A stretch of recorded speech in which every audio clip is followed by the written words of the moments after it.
الحمد لله وكفى وسلام على عباده الذين اصطفى أما بعد فأعوذ بالله من الشيطان الرجيم بسم الله الرحمن الرحيم إذا جاءك المنافقون قالوا نشهد إنك لرسول الله والله يعلم إنك لرسوله والله يشهد إن المنافقين لكاذبون صدق الله العظيم۔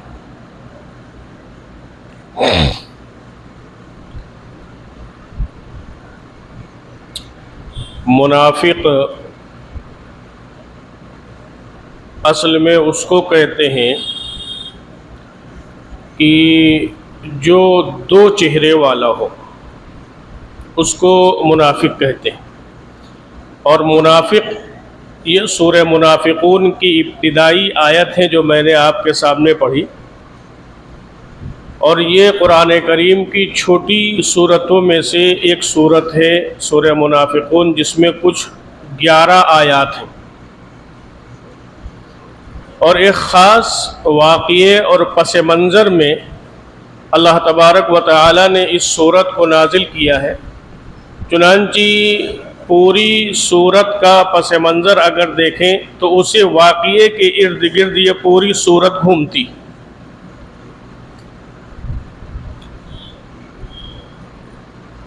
منافق اسے اذا جاءک المنافقون، تو منافق بنا ہے اصل میں نفق سے، اور نفق عربی میں کس کو کہتے ہیں؟ اگر یہ سمجھ لیں گے تو منافق کا پورا مفہوم سمجھنا آسان ہو جائے گا۔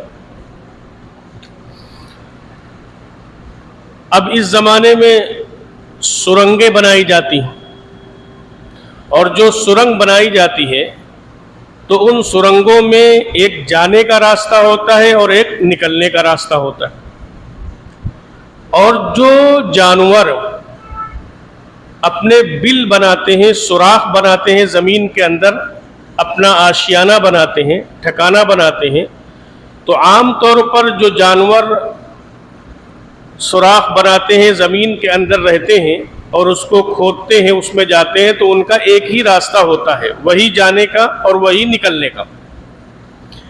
لیکن عرب میں ریگستان کے علاقے میں ایک جانور پایا جاتا تھا جس کو گوہ کہا جاتا تھا، اور اس گوہ کا لوگ شکار کیا کرتے تھے۔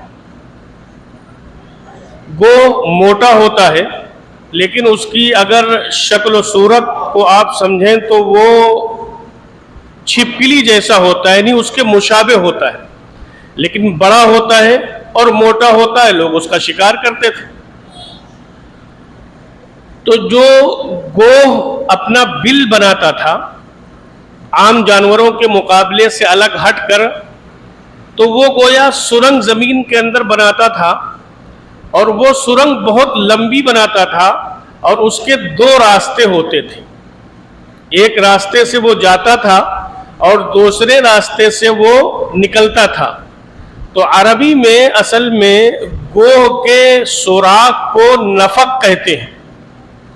تو جب شکاری شکار کرنے کے لیے اس کو دوڑاتے تھے، تو دوڑانے کے بعد میں جب وہ اس سوراخ کے اندر داخل ہو جاتا تھا، وہ اندر ہی اندر جو راستہ نکلنے کا بناتا تھا وہ بہت دور بناتا تھا، اور شکاری عام طور پر ایسا کرتے تھے کہ جب وہ سوراخ کے اندر چلا گیا تو جا کے یہ وہیں بیٹھ جایا کرتے تھے شکار کرنے والے، اور یہ سمجھتے تھے کب تک یہ اندر رہے گا، اب یہ نکلے گا۔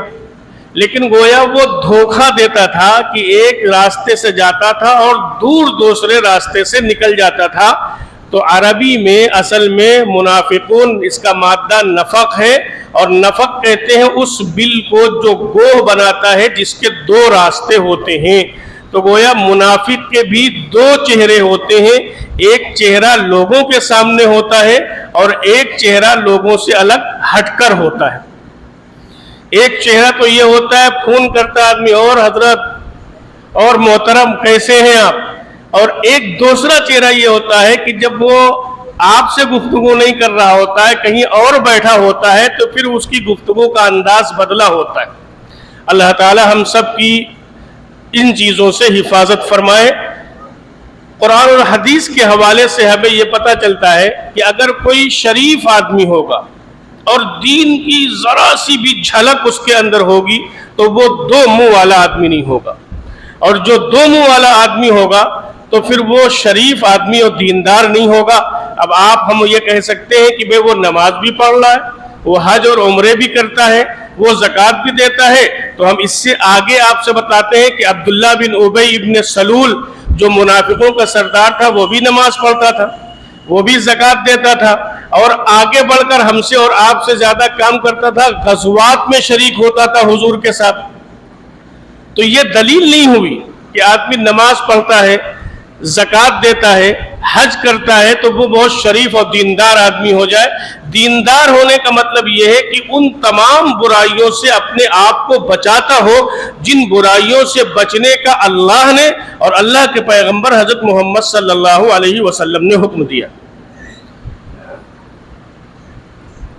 مدینہ منورہ، جس کا اب نام تو مدینہ ہے لیکن اس کا اصل نام تھا یثرب، یثرب نام تھا، اور وہاں پر دو قبیلے آباد تھے، مشرکین کے دو قبیلے تھے، ایک قبیلے کا نام اوس تھا اور ایک قبیلے کا نام خزرج تھا، یہ دو مشرکین کے قبیلے تھے۔ اور وہیں پر یہودیوں کے قبیلے تھے، جیسے بنو نذیر اور بنو قینقاع، یہ دو قبیلے یہودیوں کے قبیلے تھے۔ تو یثرب کی جو مین خاص آبادی تھی تو اس آبادی کے اندر اوس اور خزرج رہتے تھے جو مدینے کی اصل آبادی تھی، اور جو یہ یہودی قبیلے تھے تو یہ تھوڑا سا مدینے سے ہٹ کر رہتے تھے، اور کچھ مشرکین قبا میں رہتے تھے اس زمانے میں۔ جیسے اگر ہم اس وقت سمجھائیں کہ آج سے 25 سال پہلے آپ چلے جائیں، 30 سال پہلے، تو جاج مئو اور کانپور تھوڑا سا فاصلہ ہوتا تھا 25 سال پہلے، 30 سال پہلے، اور اب تقریباً وہ فاصلہ ختم ہو گیا۔ ایسے ہی فاصلہ تھا مدینے کی آبادی میں اور بنو قینقاع اور بنو نذیر کی آبادی میں، یہ دو قبیلے یہودیوں کے تھے، اور اوس اور خزرج یہ دو قبیلے مشرکین کے تھے۔ اچھا، ہوتا کیا تھا؟ ہوتا یہ تھا کہ عرب بڑے جنگجو ہوا کرتے تھے، بڑے بہادر ہوا کرتے تھے، لیکن یہ جو دو قبیلے تھے جن کو اوس اور خزرج کہا جاتا ہے، یہ اصل میں آگے چل کر اوپر چل کر ان کا سلسلہ ایک ہی ہوتا تھا۔ جیسے ان کے دادا، اوس اور خزرج کے دادا، دادا کا مطلب یہ کہ اوپر چلے جائیں، تو ایک باپ کے ایک بیٹے کا نام اوس تھا اور ایک باپ کے اسی دوسرے بیٹے کا نام خزرج تھا، تو جو خزرج سے اولادیں پیدا ہوئی انہوں نے اپنا نام خزرج رکھ لیا، اور جو اوس سے پیدا ہوئی انہوں نے اپنا نام اوس رکھ لیا، تو اس طریقے سے یہ آپس میں تقسیم ہوئے۔ مدینہ منورہ کے یہودی کرتے کیا تھے؟ یہ بنو نذیر اور بنو قینقاع کے لوگ یہ کرتے یہ تھے کہ اوس اور خزرج کو آپس میں لڑاتے تھے، اور سود پر ان کو پیسہ دیا کرتے تھے، اور لڑانے کا مقصد یہ ہوتا تھا کہ یہ ہم سے اسلحہ خریدیں۔ تو بنو نذیر اور بنو قینقاع، تو ایک قبیلہ اوس کے ساتھ ہوتا تھا اور ایک قبیلہ خزرج کے ساتھ ہوتا تھا، لیکن کبھی یہ لوگ سامنے نہیں آتے تھے کہ سامنے آ کر کوئی بات کریں، اور سود پہ پیسہ دیتے تھے، اور اس کے بعد میں جب ان کی کھجوریں پکنے کا زمانہ ہوتا تھا، کھجور جب پکتی تھی تو پھر وہ سارا آ کے وصول کر لیتے تھے۔ یہ پھر غریب کے غریب رہا کرتے تھے اوس اور خزرج۔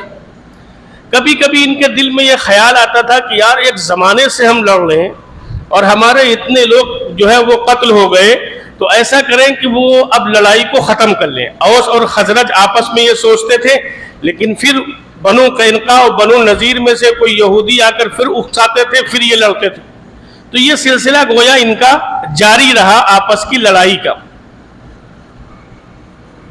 اور جب یہ دو قبیلے آپس میں ملے، یعنی اوس اور خزرج آپس میں ملے اور اس بات پر معاہدہ کیا کہ اب ہم نہیں لڑیں گے، اس لیے کہ اس لڑائی میں ہماری بہت سی عورتیں بیوہ ہو گئیں اور بہت سے بچے یتیم ہو گئے، خاندان کے خاندان اجڑ گئے، گھر کے گھر اجڑ گئے، اس لیے ہم نہیں لڑیں گے۔ ان لوگوں نے آپس میں طے کیا، یہ کہا کہ یہ یہودی ہم کو لڑاتے ہیں، تو یہودیوں نے جانتے ہیں کیا کہنا شروع کیا، جیسے آج کے ہم مسلمان لوگوں سے کہتے ہیں کہ گھبراؤ نہیں، حضرت مہدی آئیں گے تب وہ مقابلہ کریں گے. لیکن حضرت مہدی کے آنے سے فائدہ کس کو ہوگا؟ حضرت مہدی کے آنے سے فائدہ تو ان مسلمانوں کو ہوگا جو اللہ کے رسول کی بات مانتے، ان کا فائدہ ہوگا. تو یہودی جانتے کیا کہتے تھے؟ یہ اوس اور خزرج کے کہ نبی آخر الزماں آئیں گے، اور جب نبی آخر الزماں آئیں گے تو اللہ تعالیٰ ان کو غلبہ دے گا، اور جب ان کو غلبہ دے گا تو ہم ان کے ساتھ ہوں گے، تب تم سے ہم بدلہ لیں گے. یہ دھمکایا کرتے تھے گویا یہودی اوس اور خزرج کے لوگوں کو. اور اسی وجہ سے حضور علیہ السلام کی تمام نشانیاں ان کی کتابوں کے اندر موجود تھیں. تو اسی وجہ سے یہ لوگ اپنے اپنے علاقوں کو چھوڑ کر مدینے کے قریب مدینے میں آ کر آباد ہو گئے تھے کہ یہاں نبی آخر الزماں تشریف لائیں گے. ادھر یہ دھمکی دیتے تھے، یہ سلسلہ چلتا رہا. یہ اوس اور خزرج کے کچھ لوگ حج پر گئے. حضور علیہ السلام کی ادھر نبوت کا اعلان ہو چکا.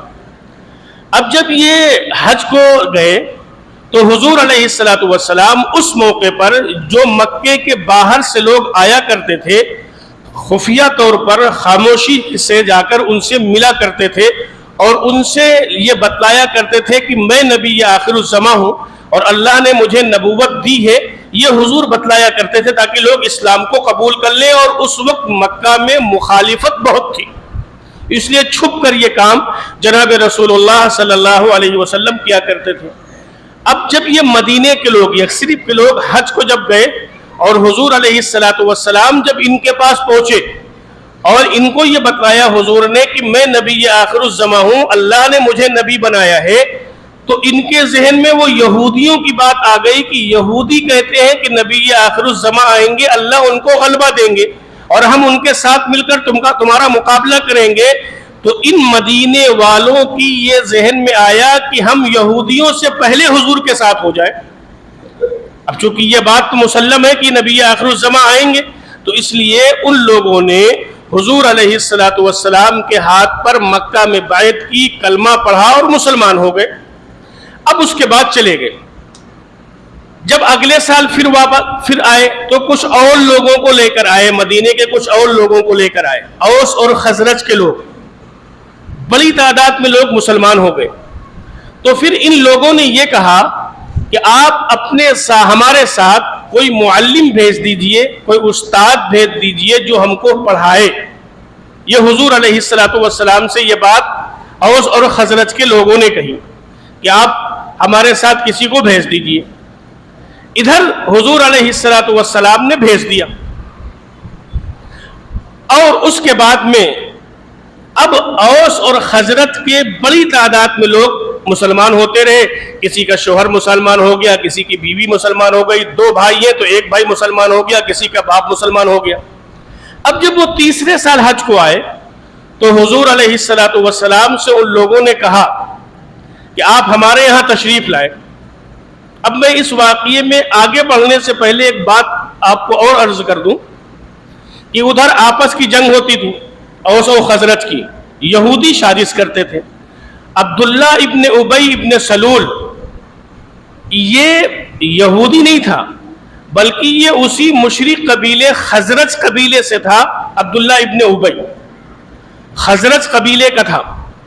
تو دونوں قبیلے والوں نے یہ مل کر طے کیا کہ ہم اپنا ایک سردار کسی کو بنا لیں، اپنا سردار کسی کو بنا لیں تاکہ ہماری آپس کی جنگیں کم ہوں، اور اگر ہمارا کوئی معاملہ ہوگا تو وہ سردار ہمارے درمیان فیصلہ کر دیا کرے گا. تو چونکہ یہ اپنے قبیلے میں بڑا شمار کیا جاتا تھا تو لوگوں نے کہا کہ عبداللہ ابن ابی کو سردار بنا لیا جائے. ادھر لوگ کچھ مسلمان ہونے لگے تھے تو باقاعدہ طے کر لیا گیا اور اس کے لیے ایک تاج کا آرڈر دے دیا گیا کہ سونے کا ایک تاج بنایا جائے اور وہ تاج عبداللہ ابن ابی کے سر پر سرداری کا وہ تاج پہنایا جائے. تاج بھی تیار ہو گیا، قبیلے کے لوگ تیار ہو گئے. ادھر حضور پاک علیہ السلام سے یہ حضرات کہہ رہے ہیں کہ آپ مدینہ تشریف لائیں.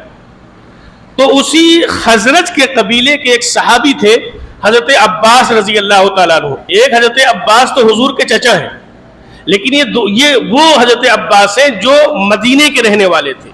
انہوں نے اپنے لوگوں سے مدینے میں نے کہا کہ ابھی حضور کو نہ بلاؤ، ہم لوگ کوشش اس بات کی کریں کہ عبداللہ ابن ابی مسلمان ہو جائے، اس بات کی ہم کوشش کریں، پھر حضور کو مدینے بلائیں. لیکن اب یہ نوجوان لوگ تھے اور نوجوانوں کے اندر اللہ تعالیٰ نے ایک جوش دیا ہوتا ہے، تو وہ کہہ لیں گے کچھ نہیں، اگر کچھ ہوگا تو ہم حضور کے ساتھ مل کر اس کا مقابلہ کریں گے اور ہر طریقے پر ہم حضور کا دفاع کریں گے اور حضور کی حفاظت کریں گے، لیکن ہم حضور کو مدینے بلائیں گے. حضرت عباس جو تھے وہ بھی خاموش ہو گئے. ٹھیک ہے، جیسے تمہاری رائے. حضور نے فرمایا کہ ٹھیک ہے، اللہ کا جب حکم ہوگا تو ہم مدینے آ جائیں گے. ادھر عبداللہ ابن ابی کو سردار بنانے پر متفق ہو گئے، تاج تیار ہو گیا. ادھر اللہ کا منصوبہ دیکھو، اللہ کا نظام، کہ اب اللہ کی طرف سے حکم ہو رہا ہے جناب رسول اللہ صلی اللہ علیہ وسلم کو آپ ہجرت فرما کر مدینہ تشریف لے جائیں. وہاں تاج پوشی کی تیاری ہو رہی، اور یہاں حکم خداوندی یہ ہے کہ آپ کی جو ہجرت کی جگہ ہے وہ یثرب ہے، آپ وہاں تشریف لے جائیں. حضور علیہ السلام نے اللہ کے حکم سے ہجرت فرمائی اور مدینہ منورہ پہنچ گئے. اب جو تاج عبداللہ ابن ابی کے سر پر باندھنا تھا، پہنانا تھا، وہ تو ارادہ ہو گیا ختم کہ اب حضور تشریف لے آئے تو ہمارے سردار تو اب حضور ہی ہے نا. اب ہمارے درمیان کوئی فیصلہ کریں گے تو وہ حضور کریں گے. تو گویا تاج پوشی کا اور اسی طریقے سے سرداری جو ملنے والی تھی وہ سرداری ختم ہو گئی. اب بتلاؤ، جس کی سرداری ختم ہو گئی ہو، جس کی تاج پوشی کا ارادہ ملتوی ہو گیا ہو، وہ کیسا حضور کا دشمن ہوگا اندر سے؟ بھئی انہی کی وجہ سے تو ہمارے ساتھ یہ معاملہ ہوا، انہی کی وجہ سے تو ہم کو سرداری نہیں ملی، انہی کی وجہ سے ہم کو تاج نہیں ملا. لیکن ایسا منافق تھا عبداللہ ابن ابی کہ جب حضور علیہ السلام مدینہ منورہ تشریف لے گئے، اور مدینہ تشریف لے جانے کے بعد جب حضور جمعے کے دن خطبے کے لیے تشریف لاتے تھے تو حضور کے منبر پر آنے سے پہلے عبداللہ ابن ابی گویا الاؤنسری کرتا تھا کہ دیکھو اللہ نے بڑا کرم کیا ہم پر، اور اللہ نے بڑا احسان کیا کہ اپنے پیغمبر حضرت محمد صلی اللہ علیہ وسلم کو بھیج دیا، یہ اللہ کا بڑا کرم ہے، یہ اللہ کا بڑا احسان ہے. یہ ساری باتیں عبداللہ ابن ابی کہتا تھا، اور پھر حضور کو دعوت دیتا تھا کہ آپ تشریف لائیں منبر پر، اور پھر حضور تشریف لاتے تھے اور حضور خطبہ دیا کرتے تھے. لیکن حضور سب سمجھتے تھے، حضور سب سمجھتے تھے کہ جو بڑے آداب اور القاب سے ہم کو پکار رہا ہے، اس کے دل میں کیا ہے، اس کا منشا کیا ہے. اس منشا کو حضور سمجھتے تھے، لیکن حضور خاموش رہتے تھے. ایک موقع پر حضور اس کے قبیلے کی طرف سے گزرے تو اس نے کچھ گستاخی کی جناب رسول اللہ صلی اللہ علیہ وسلم کی شان میں، آپ کو کچھ برا بھلا کہا، کیونکہ اب نفاق تھوڑا سا بڑھنے لگا تھا. تو حضور علیہ السلام نے اسی کے قبیلے سے ایک آدمی سے، ایک صحابی سے گفتگو کی. تو انہوں نے کہا کہ حضور، اس کی سرداری چھینی ہے، اس کا تاج چھینا ہے، یہ تو آپ سے حسد میں گھلا جا رہا ہے، لہذا اس کی بات کو برداشت کیا جائے. چنانچہ حضور علیہ السلام بھی اس کی اس باتوں کو اور اس کی تکلیف پہنچانے کو حضور علیہ السلام گویا برداشت کیا کرتے تھے.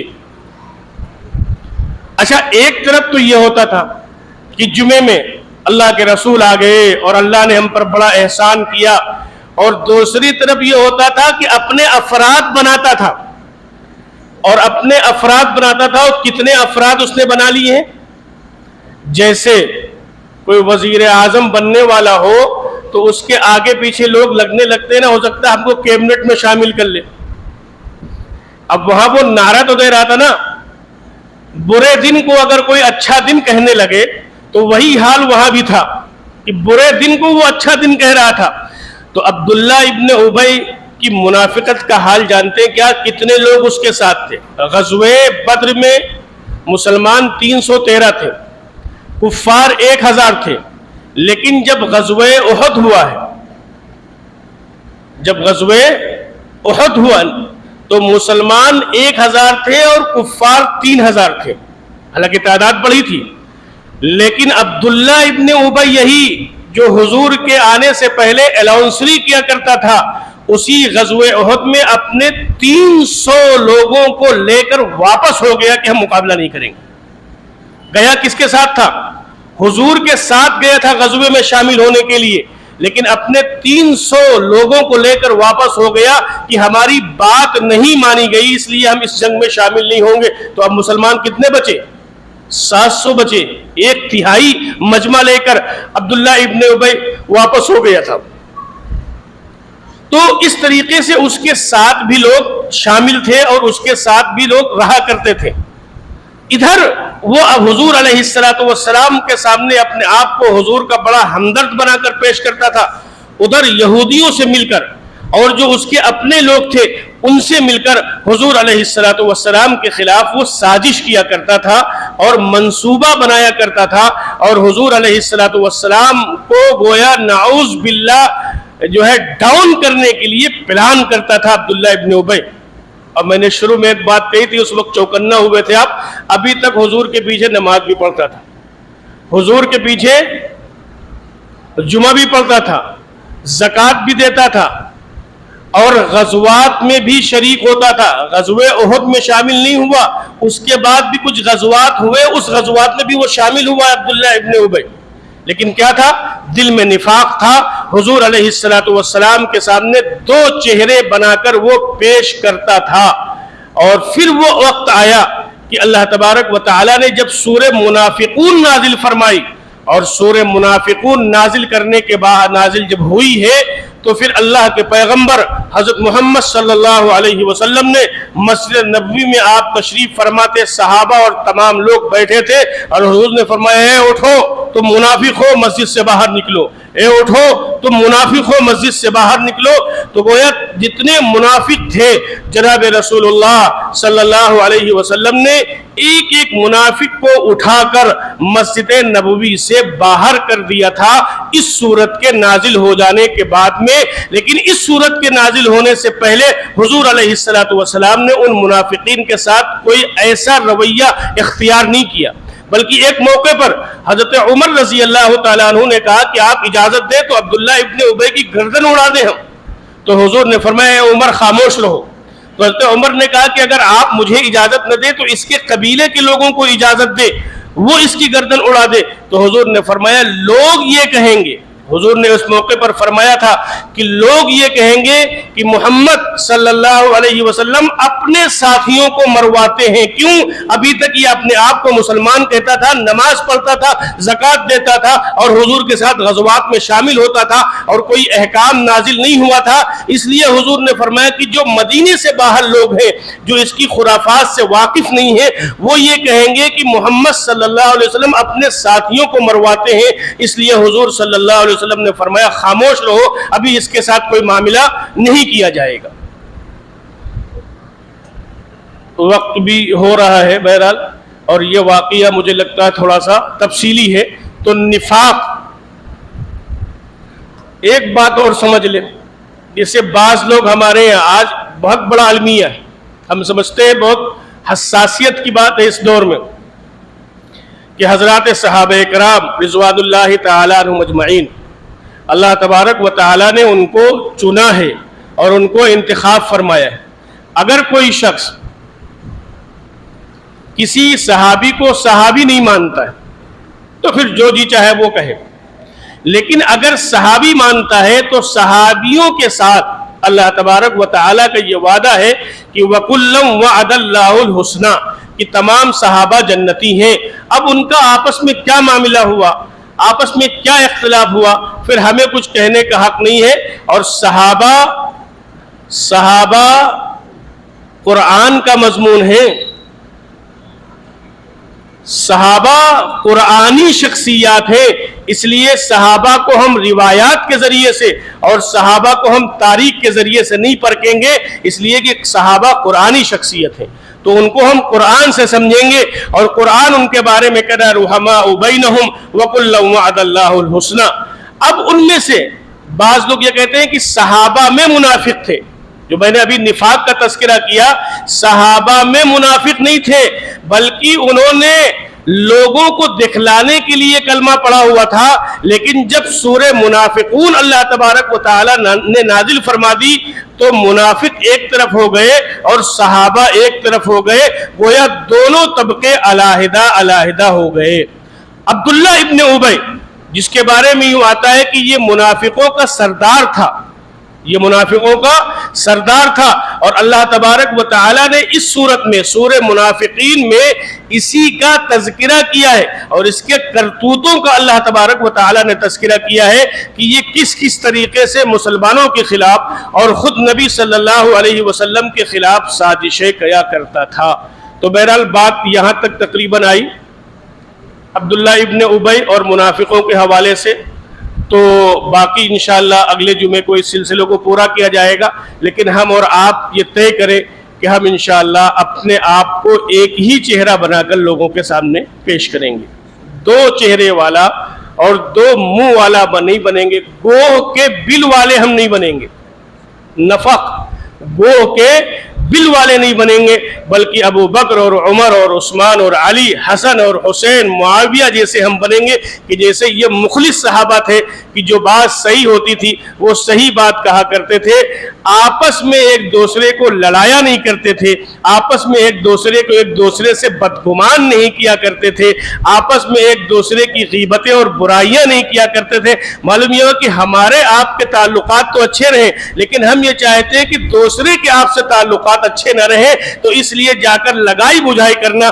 یہ منافقوں کا شیوا ہے۔ اس لیے ہمیں تمام ان عادات اور ان اطوار سے بچنا چاہیے، اور جناب رسول اللہ صلی اللہ علیہ وسلم کی کامل اور حضور علیہ السلام کی مکمل اتباع کرنا چاہیے۔ اللہ تعالی ہم سب کو حضور اور صحابہ کے نقش قدم پر چلنے کی توفیق عطا فرمائے۔